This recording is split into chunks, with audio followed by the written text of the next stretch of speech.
বাবা সবসময় আমাদের অনেক এতগুলো ছেলে মেয়ে, তাও আমারে সবসময় ডাকতো আম্মাজান করে ডাকতো।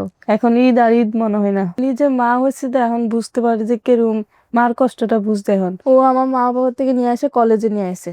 হাজবেন্ড ওয়াইফ অনেক অত্যাচার করছে, করার পরে তা ওরা বাপ মারে জানায় নাই। আমিও পলাইছি। পলানোর পরে ছোট বাচ্চাদের পড়াইয়া স্কুল থেকে আসে আমার রাস্তা দিচ্ছে। আর কখনো মা বাপের চোখে দেখি নাই। আসসালামু আলাইকুম প্রিয় দর্শক এবং শ্রোতা।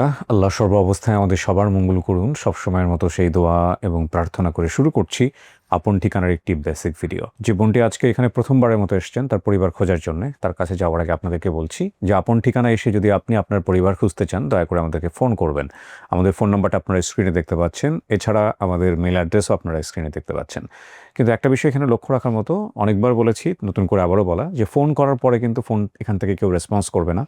আপনাকে একটা ইনস্ট্রাকশন দেওয়া হবে, ভয়েস ইনস্ট্রাকশন, যে আপনি কীভাবে কথা বলবেন, এবং সেই কথাগুলো এখানে রেকর্ড করা হবে।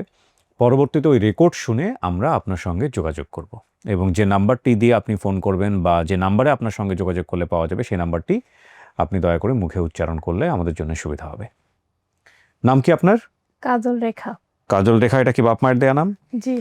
পরে কি নাম চেঞ্জ হয়েছে? না, না, চেঞ্জ হয়নি। আপনার বাবার নাম কি? নূর করিম। মায়ের নাম? সাফিয়া। সাফিয়া বেগম। জেলা? নোয়াখালী। জানি, নাম জানি নোয়াখালী। শুধু নোয়াখালী জানেন? নোয়াখালীটাই জেলা। তাহলে 6 ভাই বোন না, 4 বোন 2 ভাই। জি। ভাই বোনদের নামগুলো একটু বলেন তো। ভাই দুটার নাম ভুলে গেছি। হ্যাঁ। বড় বোনের নাম হচ্ছে নূর আক্তার। হ্যাঁ। আমার সাথে যেটা জন্ম হয়েছে সেটার নাম হচ্ছে সুমি। আপনার একটা যমজ আছে? জি। দেখতে কি আপনারই মতো? আমার এতটুকু খেয়াল নাই। আচ্ছা, সুমি। সুমি। ওর নাম আর কাজল রেখা, আর যেটা ওর সাথে যমজ সেটা হচ্ছে সুমি। হ্যাঁ। আর আমার ছোট, একদম সবার ছোট বোনের নাম হচ্ছে জান্নাতুল ফেরদাউস। জান্নাতুল ফেরদাউস। মুক্তাকে? মুক্ত হচ্ছে আমাদের পাশের গ্রামে থাকে, আমাদের পাশাপাশি বাসায়। আপনার বান্ধবী ছিল? আমাদের বান্ধবী না, এমনি বোনের মতো ছিল। আপনার শরীরে যে দাগটা আছে এটা কি আপনার বাপ মা জানে? হ্যাঁ, জানে। জানে। তাহলে এটা কিভাবে হয়েছে সেটা আপনি এখন বলবেন না। আচ্ছা। যদি পরিবার পাওয়া যায়, ওরা আসলে তারপর ওদেরকে জিজ্ঞেস করবেন। জি। ঠিক আছে। ঘটনা কি ঘটছে একটু বলেন তো আমাকে, একদম প্রথম থেকে বলেন। ঘটনা হচ্ছে আমাদের বাসায় গেছিল কে? মুক্তা। মুক্তা গেছে আপনাদের বাড়িতে? হ্যাঁ, আমাদের বাসায় গেছে। তাই তারপর? বলতেছে, আমার মারে বলতেছে, আমি আসি এক জায়গা কাজের থেকে আসছি, আসি বলতেছে, আন্টি আমারে আপনি মেয়েটারে দেন, আমার কলেজের টিচার একটা মেয়ে চাইছে, আপনি মেয়েটারে দেন, আপনি মেয়েটা অনেক বাসা বাড়িতে কাম টাম করে দেন। তা আমার মা মানা করছে, দান দিব না, আমি এখন আমার মেয়েটা আমার কাছে রাখবো। আচ্ছা। তো অনেক আমার মারে বলছে, না আপনি দেন, আমার তো কলেজের টিচারটা অনেক ভালো, দেন। এ কথা বললে আমার মার কাছ থেকে আর আমি ওর কাছ ও। আপনি কি তখন বাসা বাড়িতে কাজ করতেন? জি। ও তখন কাজ করতেন। আচ্ছা। তখন আমি এক বাসার থেকে কাম করে আমি আসছি আমার মার কাছে। আচ্ছা। পরে ওর সাথে যাবো না দেখে ও আমার নিয়ে আসছে, ও টিচারের কাছে আমার মার কাছ থেকে নিয়ে আসা। ওই যে মার কাছ থেকে একবার আয় না, আর কখনো মা বাপের চোখে দেখিনি। কি করছে এটা বলেন। ও আমার মা বাবার থেকে নিয়ে আসে, কলেজে নিয়ে আসে। কোন কলেজ? কলেজের নামটা মনে আছে? না, কলেজের নাম আমি জানি না। আচ্ছা, তারপরে? তো কলেজে নিয়ে আসা, ও কলেজের টিচার সবাই ছুটি দিছে।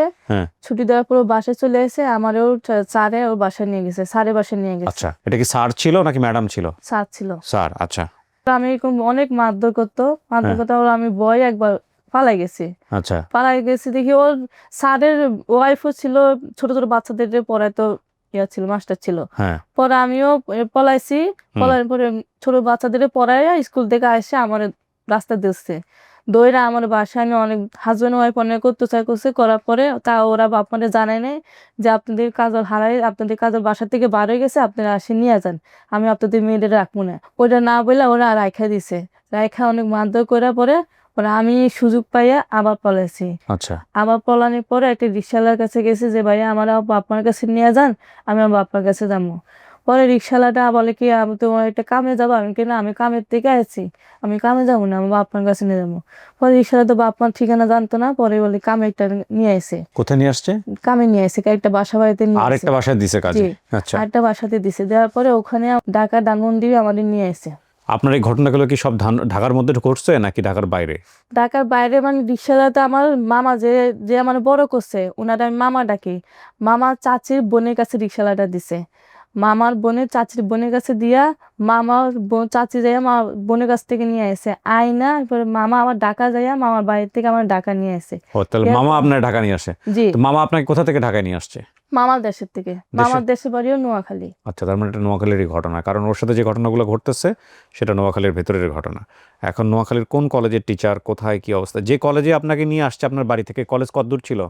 আমার এত কিছু খেয়াল না, এত আমি কিছু খেয়াল চেঞ্জ নাই। করে আসছি এরকম কিছু আসবে এতটুকু মনে মুক্তা আছে। আপনাকে কিসে নিয়ে আসছে? মুখটা আমার গাইড করে নিয়ে আসে, সিএনসি আছে না, সিএনসি করে নিয়ে আচ্ছা, তো আসে। ঠিক আছে, তো আপনি যেটা বললেন যে আপনাকে ধানমন্ডিতে নিয়ে আসছে জি। রিক্সাওয়ালা মামা, হ্যাঁ। তারপর ওর মামা আমার পালছে, মামা পালার পরে এখন আমি নিজে নিজে। ও মামা কই? মামা এই যে ধানমন্ডিতে থাকে। তো মামারে সাথে করে নিয়ে আসতে হবে না আজকে? মামা তো জানি না, মামা জব করে তো এখন আসতে হবে কিনা জানি না। না ঠিক আছে, কিন্তু মামাকে আজকে আপনি নিয়ে আসলে ভালো হতো, মামাকে জিজ্ঞেস করতাম আমরা যে আপনি কোথায় পাইছেন, কেমনে পাইছেন, ওইটা বিস্তারিত শুনে তাহলে এই জি। কাজগুলো করা যেত। আশেপাশের এলাকায় খোঁজ খবর করেন নাই আপনারা? নোয়াখালীতে যান নাই এরপরে কখনো? না, মামার বাড়িতে নোয়াখালী, মামার বাড়িতে ঘুরতে গেছিলাম। আচ্ছা, মামা কখনো চেষ্টা করছে আপনাকে নিয়ে পরিবার খোঁজার জন্য? না, এখনো চেষ্টা করে এখনো চেষ্টা করে নাই? না। তো এই যে আপনি মানুষের বাসায় কাজকর্ম করতেন, এই টাকা পয়সাগুলো কাকে দিতেন? ও মামার কাছে জমছিল সব। মামা দিছে পরে আপনাকে? হ্যাঁ, এখনো দেয়। এখনো দেয়? জি। বিয়ে শাদী হয়েছে আপনার? জি, একটা মেয়েও আছে আমার। আপনার সাথে কে আসছে? আমার হাজবেন্ড আছে, আমার মেয়ে আছে, আর যে ভাইয়াটা আপনাদের সাথে যোগাযোগ করে দিছে ওই ভাইয়াটা আছে। হাজবেন্ড কি করে আপনার? আমার হাজবেন্ড গাড়িতে জব করে। গাড়িতে জব করে। তো এখন কথা হলো, আপনার পরিবারের কারো কিছু কি মনে আছে? আপনার বাবার কথা, মায়ের কথা কিছু মনে আছে? না ভাই, কেন মনে নাই? মন ছোটবেলা বাবার হয়ে চেহারা, গেছে। মায়ের চেহারা, ছোটবেলার কোনো ঘটনা, কোনো কিছু মনে নাই? বাড়িঘর দেখতে কেমন ছিল, কিছুই মনে নাই?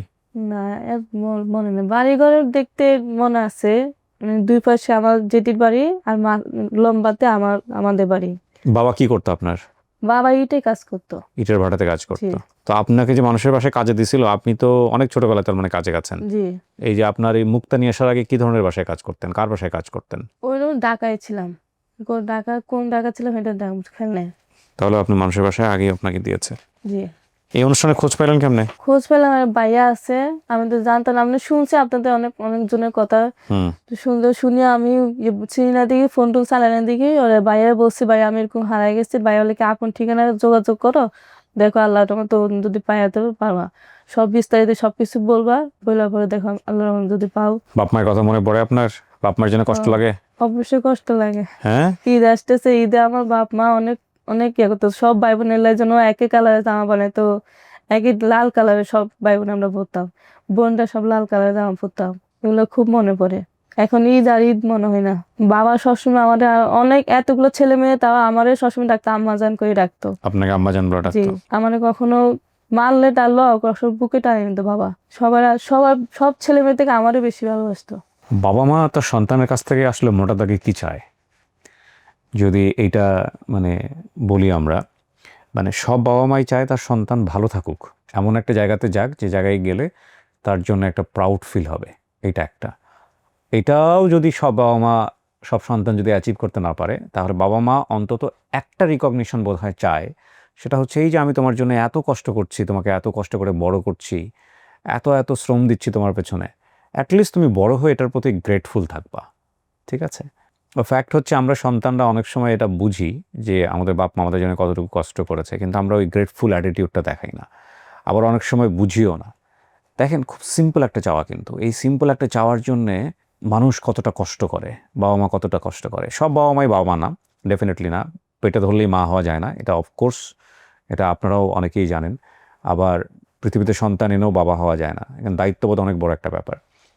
তো এই যে উনি বললেন যে ওনার 6টা ভাই বোন, কিন্তু সব ভাই বোনের প্রতি উনি সুবিচার করার চেষ্টা করেছেন, শাসন করলেও আম্মা আম্মা বলে ডেকেছেন।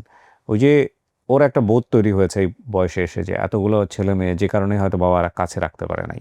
যাই হোক, ওর বোনটা যে টুইন, সে হয়তো বাড়িতেই আছে, কিন্তু ও ঘটনাক্রমে আজকে, ভাগ্যক্রমে, অর্থনৈতিক দৈন্যদশার কারণে আজকে জীবন থেকে এতগুলো বছর হারিয়ে গেছে। তো চলেন আমরা সবাই চেষ্টা করি কাজল রেখার জন্য, বিশেষ করে নোয়াখালীর যত গ্রুপ আছে এই গ্রুপগুলো যদি শেয়ার করা যায় তাহলে কিন্তু একটা ভালো রেজাল্ট আসতে পারে ইনশাল্লাহ। ওর নাম কাজল রেখা, ওর বাবার নাম নূর করিম, মায়ের নাম মোসাম্মদ শাফিয়া বেগম, জেলা নোয়াখালী, 6 ভাই বোন, 4 বোন 2 ভাই, এবং বড় বোনের নাম নূর আক্তার, ছোট বোনের নাম জান্নাতুল ফেরদৌস। একটা মেয়ে ছিল, ওর নাম মুক্তা, সে কলেজে পড়তো, ওই মুক্তাই মূলত তার টিচারের জন্য ওকে নিয়ে যায়, এবং এরপর থেকেই ওর জীবনটা আজকের মতো হয়ে গেছে। আর কিছু বলবেন না? সব বলছেন? আর কিছু না, এখন নিজে মা হয়েছে তো এখন বুঝতে পারি যে কেরম মার কষ্টটা বুঝতে। সেটাই। এখন আরো বেশি খারাপ লাগে যে সবাই বাপ মার সাথে ঈদ করতে যায়, আমি পারি না খালি ঈদ করতে, আমি সব সময় পিছে চলে যাই। যেখানে আমার বাপ মা আমার জন্য এত পাগল হয়েছিল, কখনো কল্পনাই করি না আমি আমার বাপ মা থেকে এত দূর চলে যাবো। আমি আল্লাহ আমার ভরসা। হাজবেন্ডের সবসময় বলছি আমার বাপ মারে খুঁজে যাও, ও বলছে যে মরার আগলে তো বাপ মারে আমি খুঁজে দিব। মাশাআল্লাহ, আল্লাহর ইচ্ছা কবুল করুক। প্রিয় দর্শক এবং শ্রোতা, একটা ভালো সংবাদের প্রত্যাশায় আমরা শেষ করছি। আসসালামু আলাইকুম।